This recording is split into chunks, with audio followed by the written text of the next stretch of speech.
Hi, I'm Josh Rachlis from eBOSS Canada, and we're about to interview the team that created the horror movie The Crescent. We've got co-writer and director Seth Smith and star Danika Vandersteen, and I just watched it and it completely messed me up. And it's got an art theme. Danika's an artist in it, so I'm going to draw them a little picture of how the movie made me feel, and it's going to involve me screaming, and then I'll ask them what they think of my art as I tell them what I thought of their art, which is their film. So here we go.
So here is the art that was inspired, because actually the movie focuses a lot on art and actually starts off sort of with black and red squirrels.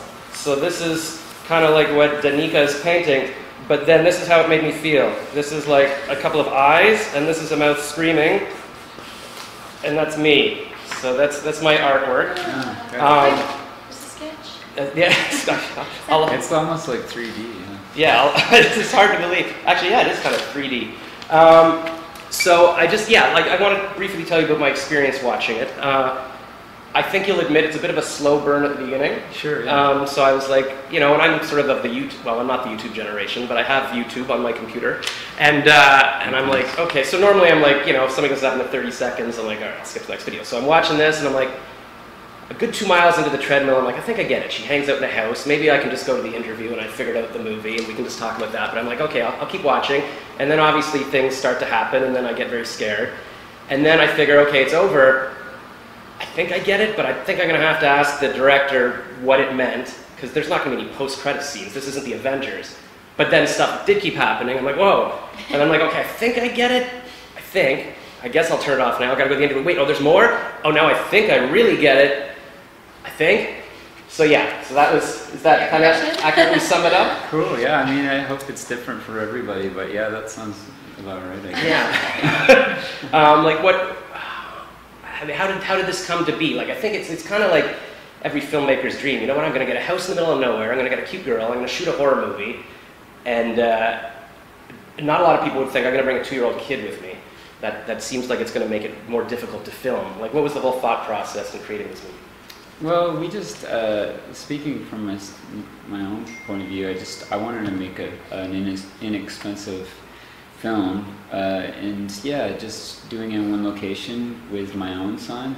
That's your actual son? So yeah, the child actor is my son, and we'd experimented with short films and of course home videos. Yeah. So yeah, we were, I knew I could kind of design this very inexpensive production, around that, and yeah, with some friends, and some, I guess a lot of the actors were first-time actors, but there were a couple, people that were more experienced too, and we basically just wanted to, put something.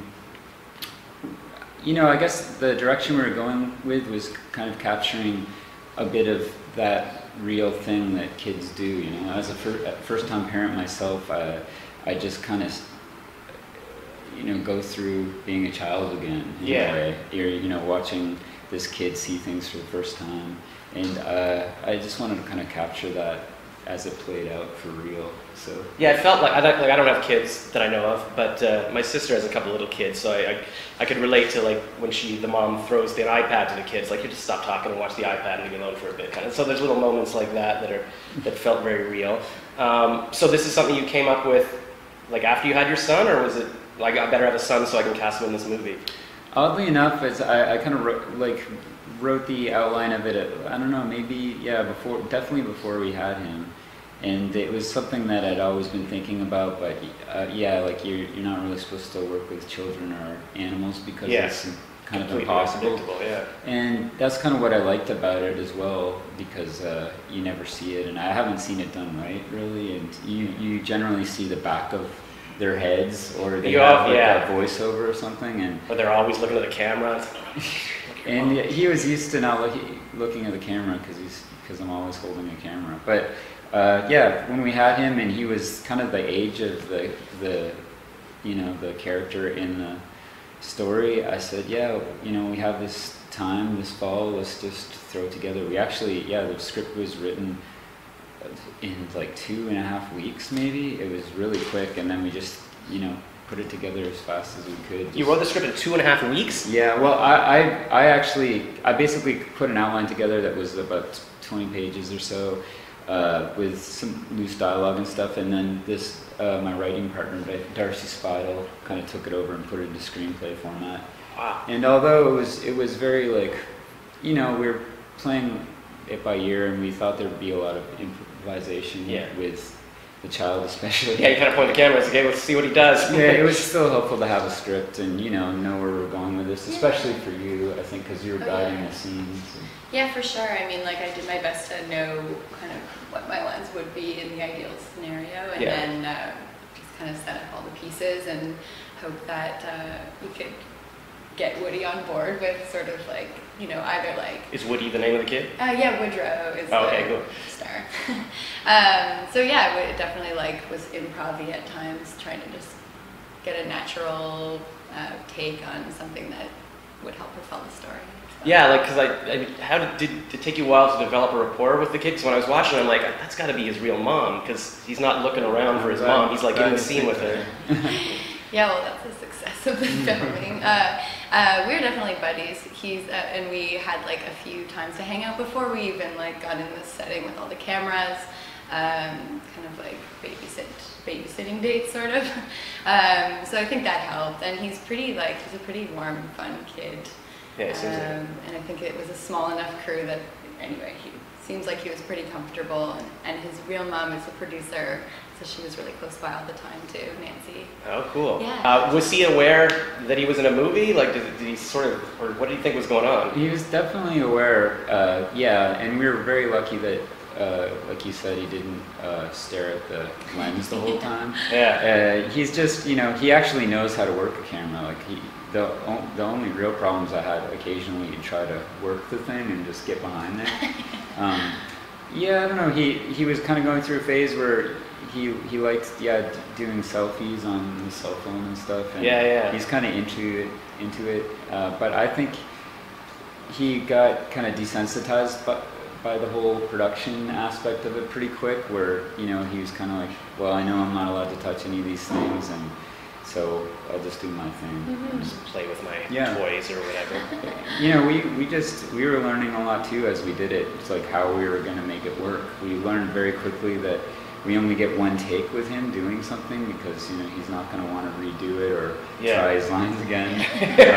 So that was something, and we realized there were certain times that he'd be interested in doing the activity, and sometimes he just wanted to have quiet time, or to go outside or do something else. So when he was ready to be filmed, we're all like, okay guys, let's go. Go. He's in a good mood.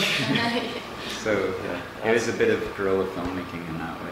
Was Danika kind of moody like that as well? Did you have to get her to She was the hardest to work with. Because this was your first film? Well, I did find, like, because it was my first time, I feel like maybe actors get to a point where they know they'll be able to get it out in one take or something, but I'm definitely not there yet. So it was definitely a challenge to be like, I really want to get it when he's in a good mood. Otherwise, if we don't come together, it will be way more difficult. So. But you're like, everybody's like, look, the kid did it, and now you're messing up the scene. You don't want to be taking the heat on that. So are you like friends of the group, or how did you? And then they're like, hey, Danika would be great in this. Yeah, I mean, we auditioned a lot of people, and yeah, she was the best. Was there? Did you have to screen test them with the kid? Did you see the chemistry?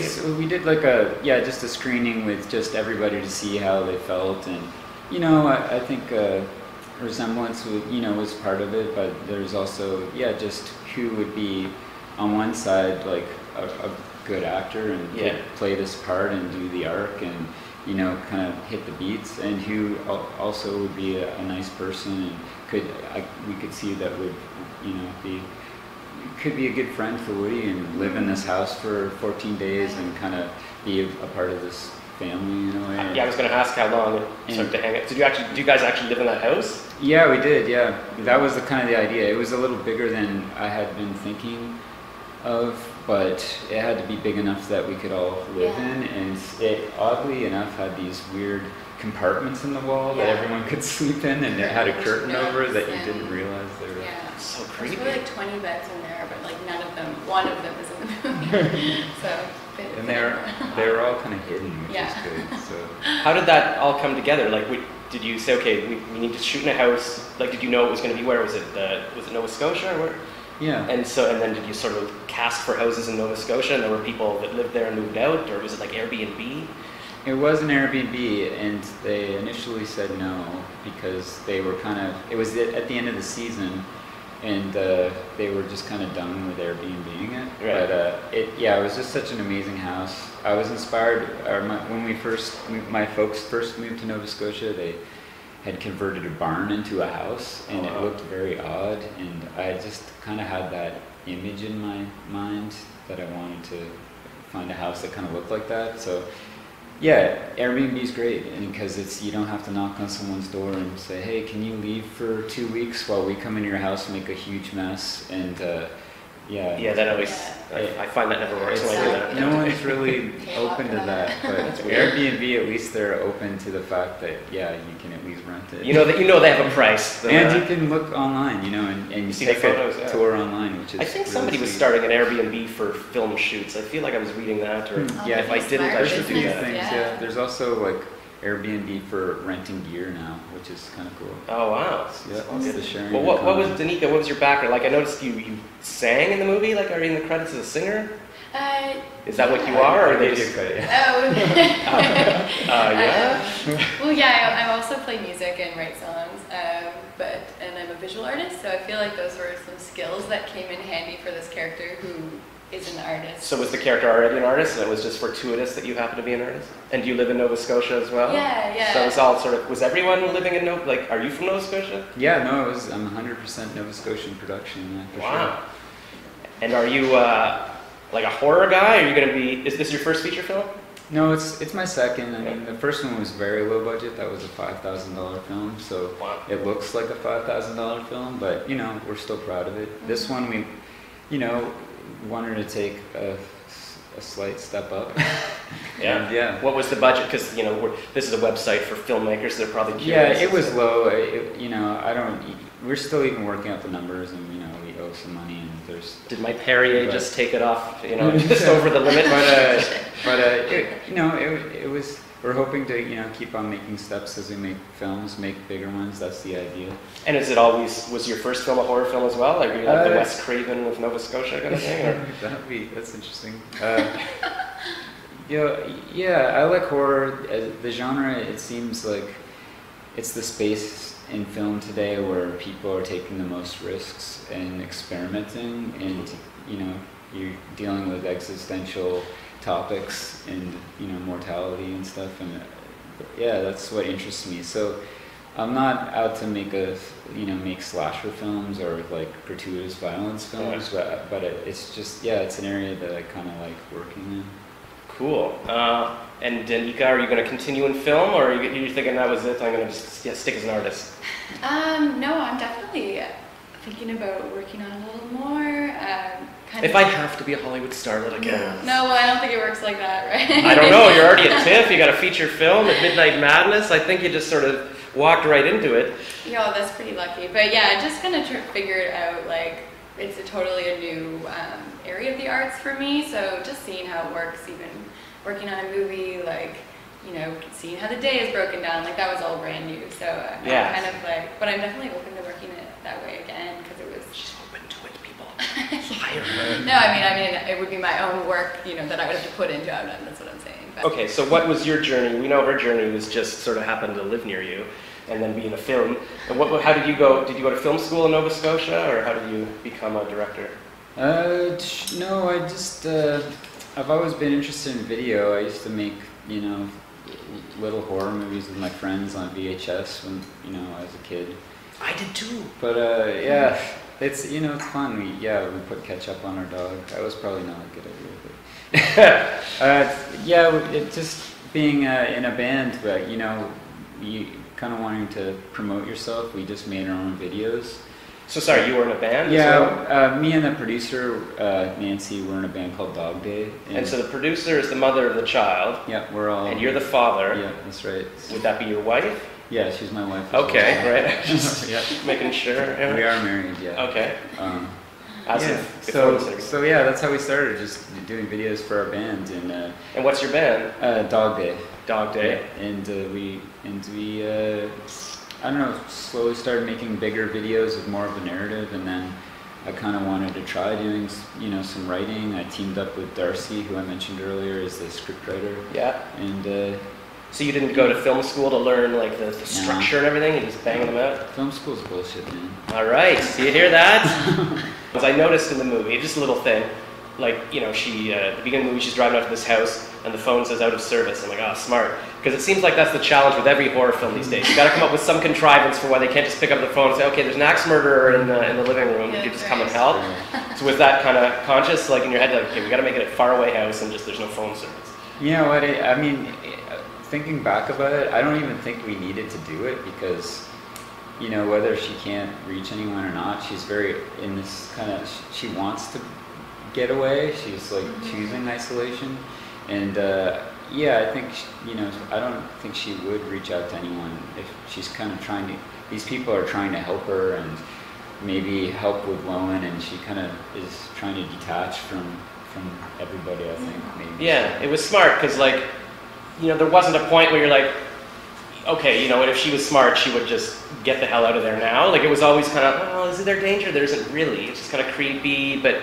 Oh wait, that was a dream, I think. So maybe, so there was never a moment where you're like, why is she still there and not just getting in the car and getting out of there, right? It was just sort of, like, do you understand it all? Or is it one of those things that, well, it's kind of ambiguous? Or like, if I asked you to tell me exactly what was going on, like it's all in your head laid out? I mean, there's a version of the story that, yeah, it makes perfect sense to me. But I like films to be abstract, and you know, I think it's important to give the viewer some material to work with so they can create their own interpretation, because if it's just a one-way street where they're just walking straight and, you know, if there's only one place to go, they're not getting enough out of it. So yeah. I think in order for them to have, you know, to be invested in the film, there has to be a little murkiness that they can kind of look at it in different ways. Yeah, it sounds like, you sound kind of like Christopher Nolan, like, you know, everybody's always trying to think, okay, what did the end of Inception mean? And I think in one interview he actually gave an answer, well, this is the way I see it, like for one of his movies. And then it kind of messed everything up, and his producer said, never give your answer anymore, just let people sort of think about it. Yeah, it's like you're a magician, not to keep your secrets tight. So what's next for marketing this movie and making it a big hit? Like, maybe this could be our final question, I guess. You know, I guess you got to TIFF. Is this the first place where people are seeing it, or? Yeah, it's a premiere, and yeah, we have a whole string of you know, festivals to show it at, and sometimes go to. I don't know. Yeah, I'm hoping there'll be a release early next year, and you know, it will be available on, you know, whatever people are watching on these days. So yeah, that's the thing. So a release would mean. Right. Did you say that the film festivals it was playing? Yeah, but I mean, as far as like a commercial release on streaming platforms or I don't know, television. I don't know. We'll see what happens. That's very exciting. So far, so good. Mm-hmm. Cool. So thank you so much, and we look forward to seeing the movie at Midnight Madness and following the movie's journey. Okay. All Thank you so much. Thanks a lot. Yeah. Thanks so much. Yeah.